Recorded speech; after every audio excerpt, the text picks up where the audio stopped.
օգտագործում են միայն եւ միայն առողջ սնունդ, այսինքն ներեցեք, իրենք չունեն այդպիսի հասկացություն երկրորդ օրվա բորշ կամ երրորդ օրվա տոլմա, իրանք հենց տեղում հավաքում են բանջարեղենը իրենց պարտեզից եւ օգտագործում եւ ամենակարևորը հոգեբանական խնդիրն է սովորաբար ես արդեն նշեցի մեր երկրում գործում է այդպիսի տարիքային խտրականությունը այնտեղ հակառակն է, որքան մեծ է տարիքով մարդը, այնքան հարգանքը իր նկատմամբ եւ պահանջվածությունը եւ նրա անհրաժեշտությունը բարձր է։ Ես դա առանձնացրեցի այդ հատվածը Կովկասի։ Ինչ վերաբերվում է հետազոտությունների արդյունքների մեր երկրում կատարված, մենք տարբեր մարզերում հայտնաբերել ենք, որ երկարակեցության մակարդակը տարբեր է 73-ից մինչև 75-76 կանան շրջանում կանեք արդեն հայտնի է ամբողջ աշխարհով մեկ են այդ վիճակագրական տվյալները, որ ապրում են ավելի երկար, քան տղամարդիկ։ Սակայն այս ցուցանիշը բավականին ցածր է իմ համեմատ եվրոպական ցուցանիշների հետ, Եվրոպայում արդեն ընդունված է միջին կյանքի տևողությունը 89 պլյուս մինուս 5 տարի։ Այսօր մենք ետ ենք մնում եվրոպական ցուցանիշներից ցավոք սրտի եւ մենք մեծ հույս ունենք, որ Կրիստինայի հետ մեր համագործակցությունը հետագայում կենտրոններն են հենց մտված են որակյալ երկար կյանքին։ Իսկ նաև մի իմաստուն ասել է, որ մարդ ծերանում է ոչ թե այն ժամանակ, երբ առաջանում են կնճիռներ, այլ այն ժամանակ, երբ նա կորցնում է հետաքրքրությունը կյանքի նկատմամբ։ Տիկին Գոհար, ձեր արդեն 10 տարվա հետազոտությունները ինչ են ցույց տալիս տարիքի մասով, եթե իհարկե մարդկանց հետ առնչվելով, այդպես դաշտային աշխատանք անելով համոզվել եք, մարդը տարիքը երբ է զգում, դա թվեր են, տարիքը թիվ է, տարիքը զգացողություն է, թե ընդհանրապես միֆ է։ Մենք նկատել ենք, որ դեռ այդ տարիքում մարդիկ ձգտում են այո լինել ակտիվ, ձգտում են կրթվել եւ զարգանալ։ Ցավոք սրտի մեր երկրում գործում է այդպիսի կարծրատիպ, որ տարեց մարդը չունի այդ ցանկությունը սովորելու, զարգանալու եւ նույնիսկ կա տարիքային խտրականություն։ Բայց իրականում մենք Կրիստինայի հետ համոզվել ենք ճիշտ հակառակում։ Եվ այս կենտրոնի ստեղծումը ծնվեց այն գիտակցումից, որ տարեց մարդը մնում է մենակ տարիքի եւ նոր մարտահրավերների հետ։ Մինչդեռ տարեց մարդը ունի հսկայական ներուժ։ Եվ ես որպես բժիշկ եւ դասախոս գտնում եմ, որ ճիշտ գիտելիքները, աջակցությունը, հաղորդակցությունը տարեց մարդկանց հետ կարող է օգնել իրականորեն փոխել նրանց կյանքը եւ կյանքի որակը եւ մենք մեր կենտրոնում ստեղծում ենք այնպիսի մի մթնոլորտ, որտեղ մեր կենտրոնը միայն կերթական կենտրոն չէ, դա մի տարածք է, որտեղ ամեն տարեց մարդ կզգա իրեն անհրաժեշտ, ակտիվ եւ հարգված։ Տիկին Գոհար, մեր երկրում եւ ընդհանրապես ընդունված է տարիքի մասին հարցը չտալ, չգիտես թե ինչու, բայց քանի որ մեր տաղավարում հենց հաղորդումը դրան է միտված, մենք հարցնում ենք տարիքը։ Ձեր մոտեցումն եմ ուզում իմանալ, օրինակ եթե ես ձեր տարիքը հարցնեմ, դուք ինձ այն կասեք։ Օֆելիա, շնորհակալ եմ հրավերի համար, որ դուք ինձ համար ստեղծեցիք այդ հնարավորությունը բարձրաձայնել եւ հնչեցնել իմ մեծ հետաքրքրության մասին գերանտոլոգիայի նկատմամբ։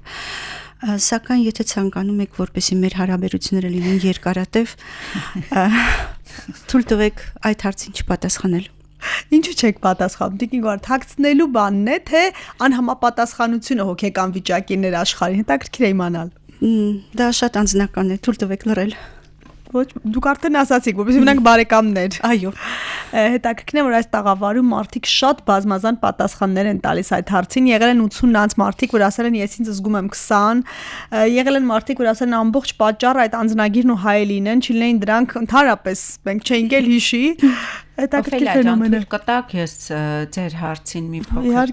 պատասխանեմ։ Տեսեք, այնինչ բնական է, ամոթ չէ։ Իմ կարծիքով ես նույնիսկ ուրախանում եմ, որ մեծանում եմ, որովհետև տարիքը իր դրոշմն է թողում նաև մարդու վրա կյանքի փորձի, իմաստության, վերաբերմունքի ընդհանրապես աշխարհի հանդեպ դա շատ լուրջ արժեք է, որ մարդը ստանում է երկար ապրելով, հա։ Հիմա ճիշտն ասած, ինդուստրիան, երիտասարդացման ինդուստրիան շատ մեծ ստիգմա է դրել տարիքի վրա, որովհետև մարդիկ ամաչում են մեծանան, որովհետև ամաչում են կնճիռ ունենան, կարծես թե մի մեծ բնական աղետ է եւ ամոթ, բայց ես կարծում եմ մարդիկ պետք է հպարտորեն ծերանան եւ ծերանում են մարդիկ ոչ թե տարիքով, այլ իրենց գործառույթներով եւ իրենց վերաբերմունքով կյանքի հանդեպ։ Եթե մարդը ակտիվ է մնում եւ գործառույթներով լի դեկոս 60-70 տարեկանում նա դեռ երիտասարդ է, սակայն ունենք երիտասարդներ, որոնք անգործ են, ծույլ են եւ ես կասեմ իրանք ծեր են։ Ինձ համար տարիքը որոշվում է մարդու ակտիվությամբ եւ գործառույթներով եւ մեր կենտրոնը հենց կօգնի, որ մարդիկ գործառույթներով եւ նպատակներով մնան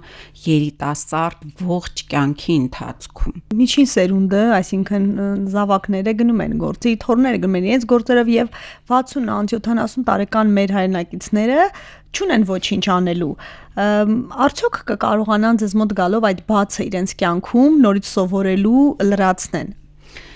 Այո, իհարկե, տեսեք, գիտելիքը մի հետաքրքիր մի լավ հետաքրքրություն ունի։ Գիտելիքը ուղակի չի մարդու ուղեղում տեղավորվում եւ որ այն մարդու ուղեղում է, կարիք է առաջանում այն օգտագործելու։ Իսկ նոր գիտելիքի օգտագործումը հենց նոր հնարավորություններ կստեղծի մեր շահառուների համար, կյանքի նոր հնարավորություններ կստեղծի։ Նախ եթե խոսենք մեծերից, նրանք կկարողանան անկախ լինել բոլորից, թեկուզ իրենց թվային գրագիտության շնորհիվ, թե ֆինանսական գրագիտության շնորհիվ, գիտեք, սրանք եւ կամ հաղորդակցման հմտությունների շնորհիվ, հա, հնարավոր է նաեւ կարողանան ինչ-որ աշխատավայր, նոր աշխատանք գտնել, մենք նաեւ պիտի աջակցենք դրան, որ աշխատատեղեր կարողանանք նաեւ ստեղծենք մեր շահառուների համար եւ զբաղվածություն ապահովենք իրենց։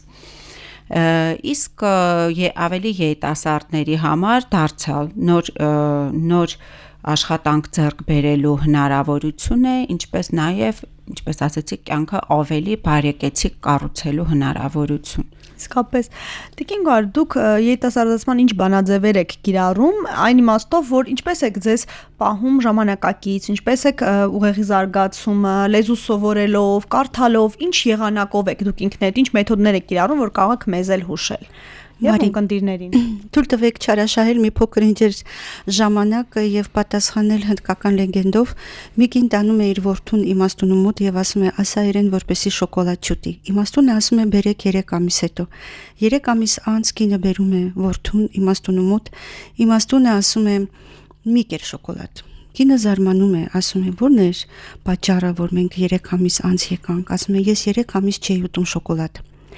Ես գտնում եմ, որ որոշ գաղափարներ տարածողը ինքն էլ պետք է լինի այդ գաղափարների կրողը եւ հենց միշտ էլ ես զբաղվել եմ սպորտով եւ չեմ ունեցել վնասակար սովորույթներ, բայց այն պահից երբ սկսել եմ զբաղվել գերանտոլոգիայով, ել ավելի վարում եմ առողջ ապրելակերպ, կատարում եմ ֆիզիկական վարժություններ, 4-ից 6 կիլոմետր ամեն օր քայլում եմ, ունեմ իմ օրվա ռեժիմը, փորձում եմ ընդունել առողջ սնունդ եւ ամենակարևորը ներկայումս արդեն ուսումնասիրում եմ 9-րդ օտար լեզուն։ Ամենակարևորը, որ ես ամեն օր շփվում եմ ուսանողների հետ, որոնք իրենցից ներկայացնում են այո երիտասարդության, կենսուրախության, կյանքի աղբյուր եւ ինքս էլ ձգտում եմ ձևավորել իմ մեջ պոզիտիվ մտածելակերպ, որպեսզի կարողանամ հաստատել հավասարակշռություն եւ ներդաշնակություն իմ հոգու մեջ։ Հրաշալի դուք թվարկեցիք այսպես սեղմ բոլոր այն ուղղությունները, որոնց մենք հաղորդաշրջանակներում անդադ անդրադարձել ենք նոր լեզուներին, առողջ ապրելակերպին, ֆիզիկական ակտիվության, այսինքն բոլորը խտացված դուք իրականացնում եք։ Այո, այդպես ամեն օր։